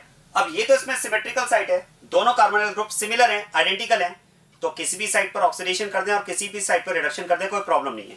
तो ध्यान देना जैसे इस पार्ट को अगर रिड्यूस किया जाए लेफ्ट वाले पार्ट को अगर रिड्यूस किया जाए तो इसके करस्पॉन्डिंग यहां तो बन जाएगा अल्कोहल और राइट वाले पार्ट को ऑक्सीडाइज किया जाए तो यहां पर बनेगा एसिड, लेकिन एसिड नहीं एसिड सॉल्ट आपको बनाना है। आ रहा है समझ में। सेकेंड अब आप ध्यान देना अगर आप ये कंपाउंड लेते हैं अब यहां पर हमें डिसाइड करना होगा कि लेफ्ट एंड राइट में से किस साइड को ऑक्सीडाइज किया जाए और किस साइड को रिड्यूस किया जाए। और उसके लिए फिर से वही पॉइंट है, क्या मैं कह सकता हूं इन दोनों में से जहां पर OH माइनस का अटैक प्रेफर होगा वो साइड तो प्रेफरेबली ऑक्सीडाइज होगी और दूसरी साइड रिड्यूस होगी। और OH माइनस का अटैक कहां प्रेफर होगा वो हम डिसाइड करेंगे डेल पॉजिटिव चार्ज से। जरा देखो इन दोनों में अगर बात की जाए तो इन दोनों में हम बात कर सकते हैं यहां पर तो डेल पॉजिटिव चार्ज कम होगा। कम क्यों होगा समझ में आ रहा है। अगर इससे फिनाइल ग्रुप अटैच्ड है बेंजीन रिंग तो रेजोनेंस होगा, रेजोनेंस केस है, यहाँ पर डेल पॉजिटिव चार्ज कम होगा, और यहाँ पर अगर डेल पॉजिटिव चार्ज कम होगा तो फिर तो OH माइनस प्रेफरेबली यहाँ अटैक करेगा, और यहाँ पर अगर OH माइनस का अटैक प्रेफर होगा तो ये साइड तो ऑक्सीडाइज होगी और ये वाली साइड रिड्यूस होगी। तो लेफ्ट वाली साइड को तो रिड्यूस किया जाए, मतलब इसके करस्पॉन्डिंग तो बनाया जाए एल्कोहल, लेफ्ट वाली साइड को तो रिड्यूस किया जाए, इसके करस्पॉन्डिंग तो बनाया जाए एल्कोहल, और राइट वाली साइड को ऑक्सीडाइज किया जाए, इसके करस्पॉन्डिंग हम बना लें एसिड सॉल्ट। आया समझ में ये? तो इस तरह से हम बात कर सकते हैं, दिस इज इंट्रामोलिकुलर कैनिजारोस्टेशन। अब इसमें दो एक्सेप्शन है जो आपको याद रखने हैं, इंपॉर्टेंट है, ध्यान देना। इसमें देखो एक एक्सेप्शन तो है ये कंपाउंड आइसोब्यूटाइल एल्डिहाइड। अब जरा ध्यान देना, इसमें एक्सेप्शन क्या है? क्या मैं कह सकता हूं this is aldehyde with acidic hydrogen, या आप कह सकते हैं विद अल्फा हाइड्रोजन। जरा देखो, ये हमारे पास एक ऐसा एल्डिहाइड है जिसमें अल्फा हाइड्रोजन प्रेजेंट है। अब आप सोचिए, अगर इसमें अल्फा हाइड्रोजन प्रेजेंट है तो फिर तो हम बात करेंगे कि aldehyde with alpha hydrogen should undergo aldol reaction. तो फिर तो हम बात करेंगे भी कंसेप्ट के अकॉर्डिंग, कंडीशन के अकॉर्डिंग, तो it should undergo aldol reaction. ये एल्डोल रिएक्शन शो करना चाहिए, और अगर बात की जाए फिर करता है या नहीं करता है, yes it shows aldol condensation, बिल्कुल ये एल्डोल कंडेंसेशन देता है। यहां तक तो कोई एक्सेप्शनल बात नहीं है, क्योंकि this is aldehyde with alpha hydrogen with acidic hydrogen, so it should undergo aldol reaction. Does it? Yes, it shows aldol condensation, aldol reaction, right? अब पॉइंट यहां पर ये आता है, एक्सेप्शनल बात ये है कि this compound also undergoes Cannizaro's reaction. ये कंपाउंड Cannizaro's reaction भी देता है, ये इसका एक्सेप्शन है।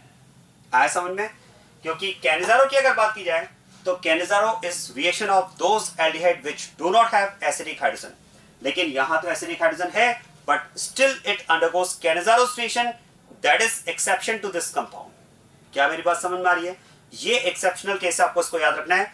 और इसमें भी देखो और इंपॉर्टेंट पॉइंट मैं आपको बताता हूं, एल्डोल और कैनिजारो में अगर बात की जाए, प्रैक्टिकल बात कर रहा हूं मैं, प्रैक्टिकली अगर हम बात करें तो जितने भी मॉलिक्यूल्स आप इस कंपाउंड के रहते हैं, तो रिएक्शन में 20% मॉलिक्यूल तो कंज्यूम होते हैं एल्डोल में, और 80% मॉलिक्यूल कंज्यूम होते हैं कैनिजारो में। मतलब ये कंपाउंड की अगर हम बात करें तो this compound mainly undergoes Cannizaro's reaction, ये एक्सेप्शनल केस है। Second is chloral. अब जरा ध्यान देना, this is chloral that is aldehyde without alpha hydrogen. जरा देखो, ये आपके पास एक ऐसा एल्डिहाइड है जिसमें अल्फा हाइड्रोजन नहीं है, मतलब it should undergo Cannizaro's reaction। तो does it? Yes, it undergoes Cannizaro's reaction। Yes, ये Cannizaro's reaction देता है, बिल्कुल शो करता है।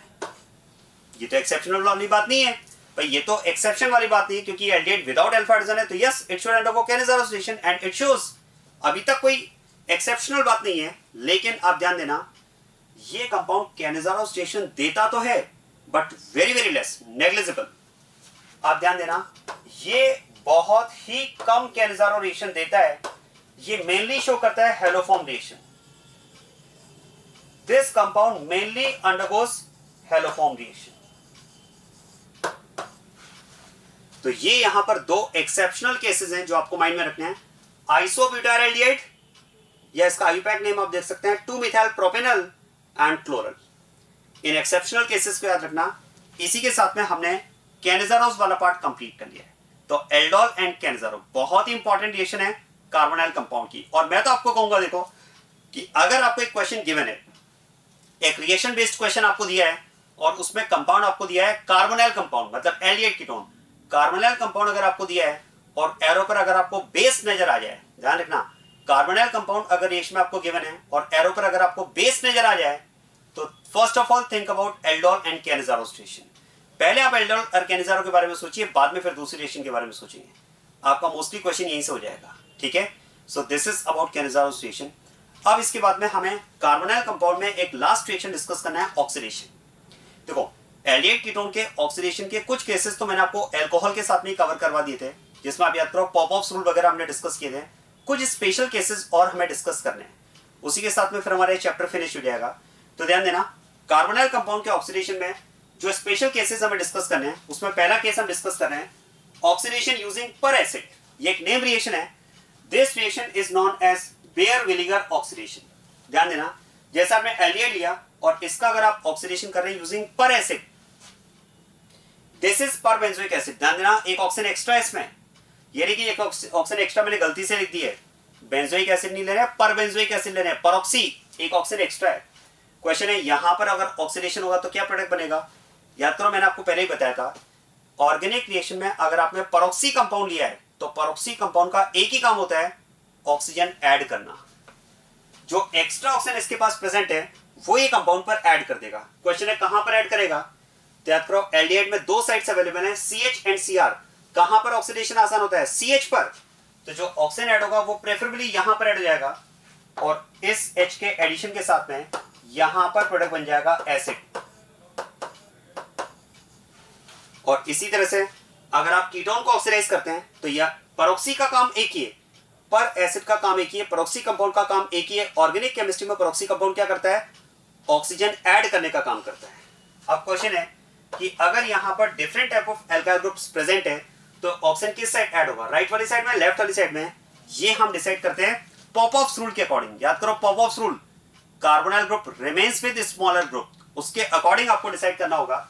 तो मान लेते हैं पॉपऑफ रूल के अकॉर्डिंग अगर CO ग्रुप R के साथ में रहेगा तो जो ऑक्सीजन इसमें इंट्रोड्यूस होगा वो यहां पर इंट्रोड्यूस होगा और इसके अकॉर्डिंग प्रोडक्ट आपको मिल जाएगा यहां पर एस्टर। ध्यान देना, in this case ketone will convert into ester. So this is oxidation of carbonyl compound using per acid. It is a name reaction. The reaction is known as Baeyer-Villiger oxidation. Second case, oxidation using selenium dioxide and heat. आप ध्यान देना, selenium dioxide and heat इसका एक specific function होता है। ये carbonyl compounds में alpha methylene group को ऑक्सीडाइज करता है। ध्यान देना, it will oxidize methylene group, CH2 group को ये ऑक्सीडाइज करने का काम करता है। लेकिन CH2 में भी ध्यान देना, specifically alpha methylene group alpha CH2 group को ऑक्सीडाइज करता है और ये अल्फा CH2 ग्रुप को ऑक्सीडाइज करता है कार्बोनाइल ग्रुप में, CO ग्रुप में। It will oxidize alpha methylene group into carbonyl group.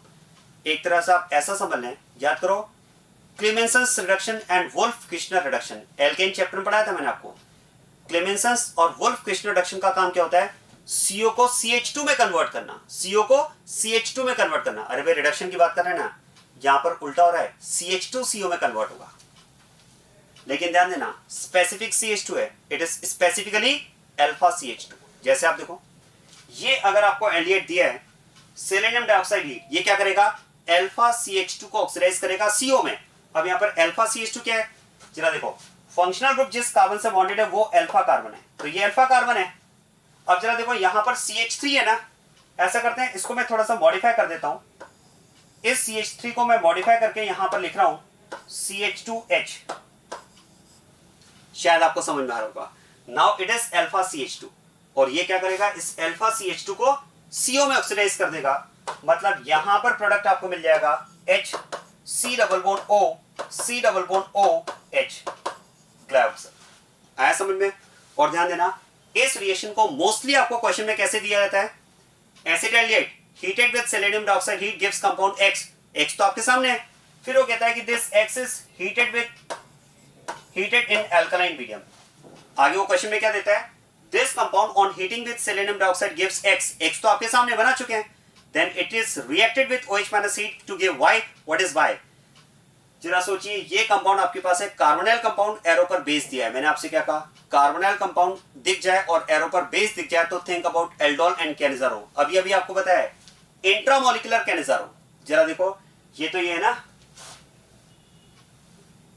तो मतलब यहां पर क्या होगा, इंट्रामोलिकुलर कैनिजारो होगा। एक साइड को ऑक्सीडाइज करो, एक साइड पर तो ऑक्सीडेशन करो और दूसरे साइड पर रिडक्शन, और ऑक्सीडेशन करके बनाओ एसिड सॉल्ट, तो ये प्रोडक्ट हो जाएगा Y।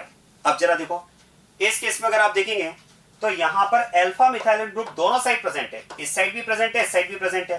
क्वेश्चन है किस वाली साइड को ऑक्सीडाइज किया जाए, प्रेफरेबली कौन सी साइड ऑक्सीडाइज होगी, साइड सिलेक्शन पॉपऑफ रूल के according. CO group remains with smaller alkyl group, यही तो पॉपऑफ रूल है ना। तो CO ग्रुप छोटे ग्रुप के साथ में रहेगा, जो भी चेंज करना है बड़ी वाली साइड में करो, मतलब इसे ऑक्सीडाइज करो CO में। तो यहां पर ऑक्सीडेशन से जो प्रोडक्ट आपको मिलेगा वो मिलेगा डाइमिथाइल ग्लाइऑक्सल। ये प्रोडक्ट आपको मिल जाएगा डाइमिथाइल ग्लाइऑक्सल। देखो ये तो ग्लाइऑक्सल है, दोनों H की जगह पर 2 मिथाइल ग्रुप है तो जाएगा dimethyl ग्लाइऑक्सल. So this is second case of oxidation of carbonyl compounds, that is oxidation by heating with selenium dioxide. और इससे पहले हमने डिस्कस किया oxidation by using peracid, that is Baeyer विनेगर ऑक्सीडेशन. आया समझ में?